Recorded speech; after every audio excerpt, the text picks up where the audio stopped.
First thing I'm going to be thinking about is my containers. I have a container garden, and I love container gardening for the simple reason is it's flexible and fluid and you can move it around, and the big way to do it is bedding. Well, this is summer bedding. A month or so ago, this was bright blue lobelia. You can still see a little bit of colour on this trailing pelargonium here, this trailing geranium. Now, but it's time for these plants to come out and be replaced with what I call spring bedding, the next part of the season. So all of this literally is ripped out like so. I'm going to save a very important part of this, is this pure green looking stuff, which is called sisal, and that's going to line my basket. It's very important, that creates the lining. So all this will go to one side and we'll start again. Now the idea I've got for this, the idea of spring bedding, you'll see it in your parks departments. Brilliant if you've got a little balcony or a small confined space and you want absolute maximum from your area. So what I will do first is I'll line the bottom of the basket with my sisal. I have more here. And then I'll get on to composts. My sort of favourite is what you call a loam-based compost. Just remember the word loam. Not so complicated. Something that has, basically, is very good at retaining the nutrients. So what I'm going to do here is just line the base of my basket to get it off going. Like this, and the first thing we're going to do is put in our bulbs. Now remember, this is what you call spring bedding. So later on, we'll go through the darkness of winter and we'll know when it's over, because this is going to bring the spring to life. But what I want to try and do is create like a firework display. So with my bulbs, these are nice daffodils, I'm going to literally lay them, get that one in a minute, lay them out like this. Okay, and then once I've got those in, I'm going to add my second layer. It's a bit like making a cake, if you like. So another layer of sisal goes in here like this. So I'm building up another, literally is like, if you imagine a gâteau cake, that's what you're thinking about. So up goes this. There we go. And then once more, with my loam-based compost, I'll build up the next layer.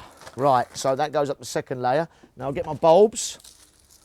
And what I'm looking for is I'm going to place these slightly more upwards.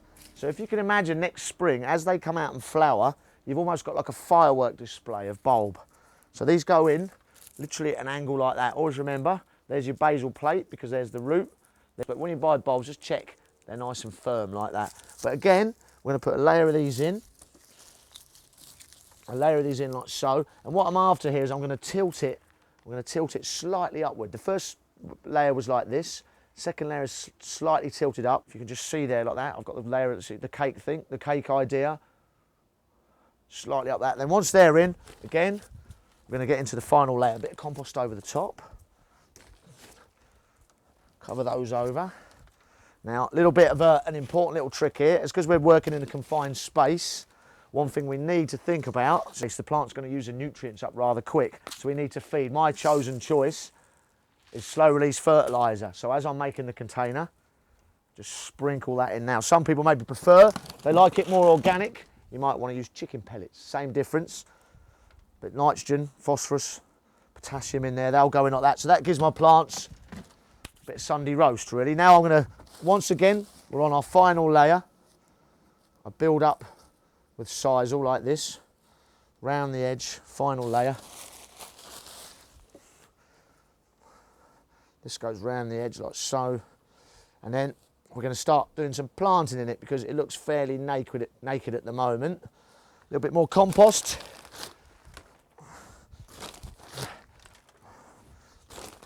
And now we can do a little bit of planting in there. Now I suggest, for colour through the winter, because we're not looking at it totally bare, very reliable plant, just the common pansy or viola. You can just dip these in like this.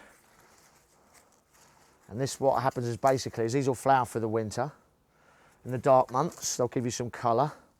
And then come the spring, your bulbs will come through. Now you could also, if you want, this is what you call carpet planting with a big drift of one type of plant. But what you could do just to make it a little bit more interesting is to put in what you call a dot plant. Now a dot plant, you could be maybe something like this. Nice cyclamen, again, winter flowering. That could just sit in the middle there. And main ingredient at the end is you put in more compost, make sure all the plants are nice and firmed in. You've got to have a thing called capillary action, which means the water's got to move through the soil, and if you don't firm in, that won't happen. Your plants will get sick and diseased, and you won't have success. But it is fairly basic. So you've got your final container like this. It's got bulbs all the way through it in layers, some winter colour on the top. What you've got to do is moderately water that, maybe once a week during the winter months, and next spring, that will give you a fantastic display. That goes back on the wall.